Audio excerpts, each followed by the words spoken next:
ചേരുന്നുണ്ട്. രാഹുൽ, കോഴിക്കോട് കോട്ടുകുളി അടക്കമുള്ള പ്രദേശങ്ങളിൽ വെള്ളക്കെട്ട് ഉണ്ടായിരുന്നു രാവിലെ. വേറെ ഏതെങ്കിലും വിവരങ്ങൾ മഴയുമായി ബന്ധപ്പെട്ട ദുരിതങ്ങൾ റിപ്പോർട്ട് ചെയ്തിട്ടുണ്ടോ ഈ ഘട്ടത്തിൽ?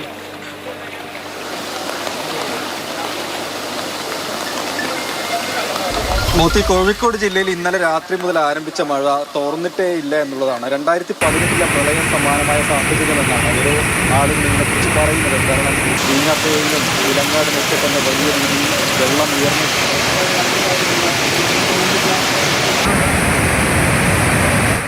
പൂർണ്ണമായും തടസ്സപ്പെട്ട് നിൽക്കുകയാണ്. താമരശ്ശേരി ചുരത്തിലൂടെയൊക്കെയുള്ള അനാവശ്യ യാത്രകൾ, അത്രയും അത്യാവശ്യമല്ലാത്ത യാത്രകൾ പരമാവധി ഒഴിവാക്കണമെന്നൊരു മുന്നറിയിപ്പ് ജില്ലാ ദുരന്ത നിവാരണ അതോറിറ്റികൾ കോഴിക്കോട്, വയനാട് നൽകുകയും ചെയ്തിട്ടുണ്ട്. ഇപ്പോൾ നമ്മളുള്ളത് ഈങ്ങാപ്പുഴയ്ക്ക് സമീപം തന്നെയുള്ള പയോണയിലാണ്. ഇവിടെ നിരവധി വീടുകളിൽ 50-ലധികം വീടുകളിലാണ് വെള്ളം കയറിയത്. ജുമാ മസ്ജിദിൽ വെള്ളം കയറി. അതായത് ഈ വീടുകളിൽ നിന്ന് വെള്ളം ഇറങ്ങിപ്പോയിട്ടുണ്ടോ എന്നുള്ളതാണ് വലിയ ആശ്വാസം എന്ന് പറയുന്നത്. പക്ഷേ നാശനഷ്ടം അത്രത്തോളം ഉണ്ടായിട്ടുണ്ട്. ഈ ഈങ്ങാപ്പുഴ ടൗണിനെ കുറിച്ച് തന്നെ ഒരിക്കൽ കൂടി പറഞ്ഞാൽ അവിടെയുള്ള 100-ലധികം കടകളിൽ ഉണ്ടായിരുന്ന സാധനങ്ങൾ മാറ്റാൻ കഴിഞ്ഞിട്ടില്ല വ്യാപാരികളെ സംബന്ധിച്ച്. അങ്ങനെ നശിച്ചു പോവുകയും ചെയ്തിട്ടുണ്ട്.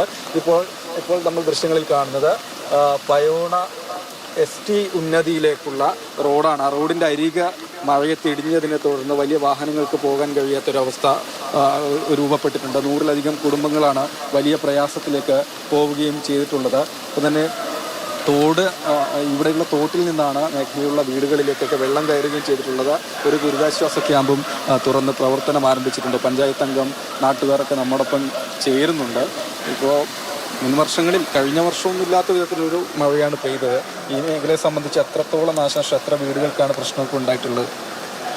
50ഓളം വീടുകളിൽ ഇപ്പം നിലവിൽ വെള്ളം കയറിയിട്ടുണ്ട്. പിന്നെ പയോണ ജുമാ മസ്ജിദിൽ വെള്ളം കയറിയിട്ടുണ്ട്.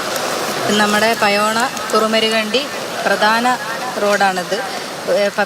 കുറുമരുകണ്ടിയിൽ 50ഓളം ST കുടുംബങ്ങൾ താമസിക്കുന്നുണ്ട്. 100ഓളം ജനറൽ കുടുംബാംഗങ്ങൾ, അവിടെ 200ഓളം കുടുംബങ്ങൾ താമസിക്കുന്ന കുറുമരുകണ്ടിയാണ്. കുറുമരുകണ്ടി റോഡാണ്. ഇതിൽ റോഡിൻ്റെ സൈഡാണ് ഇപ്പോൾ ഇടിഞ്ഞിരിക്കുന്നത്. വളരെ മോശമായ സാഹചര്യത്തിലൂടെയാണ് കടന്നു പോകുന്നത്. ക്യാമ്പ് തുടങ്ങിയെന്ന് പറഞ്ഞു. എത്ര കുടുംബങ്ങളെയാണ് മാറ്റിയിട്ടുള്ളത്?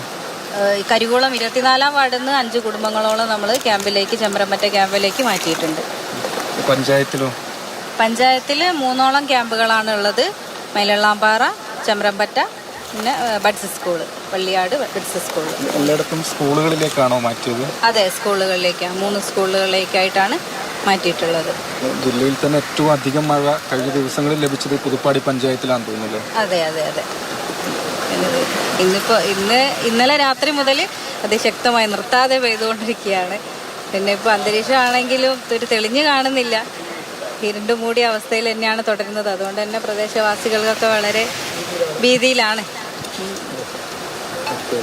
നാട്ടുകാരുടെ പ്രതികരണങ്ങൾ നമുക്ക് ഉടനെ തന്നെ ലഭ്യമാക്കുകയും ചെയ്യാം. ദേശീയവാദിയെ സംബന്ധിച്ച് ഒരിക്കൽ കൂടി പറഞ്ഞാൽ, ഈ വെള്ളം ഇറങ്ങിയാൽ മാത്രമേ ഗതാഗതം അവിടെ സാധ്യമാകൂ എന്നുള്ള അവസ്ഥയാണ്. വിലങ്ങാടേക്ക് പോയി കഴിഞ്ഞാൽ അവിടെയും ഒരു ക്യാമ്പ് പ്രവർത്തനം ആരംഭിച്ചിട്ടുണ്ട്. പള്ളിയുടെ പാരിഷ് ഹാളിലാണ് പ്രവർത്തനം തുടങ്ങുന്നത്. 2 വർഷം മുൻപുണ്ടായ ഉരുൾപൊട്ടലിൽ വലിയ നാശം വിതച്ച, വീടുകളൊക്കെ നഷ്ടമായ മഞ്ഞച്ചിളി മേഖലയിലുള്ള ജനങ്ങളെയാണ് ആ ക്യാമ്പിലേക്ക് മാറ്റിപ്പാർപ്പിക്കുകയും ചെയ്യുക. എന്തായാലും മഴ ചോരാതെ തന്നെ തുടരുകയാണ്. വലിയ ആശങ്കയാണ്, നാശനഷ്ടമാണ് ജില്ലയിൽ ഉടനീളം തന്നെ ഉണ്ടായിട്ടുള്ളത്.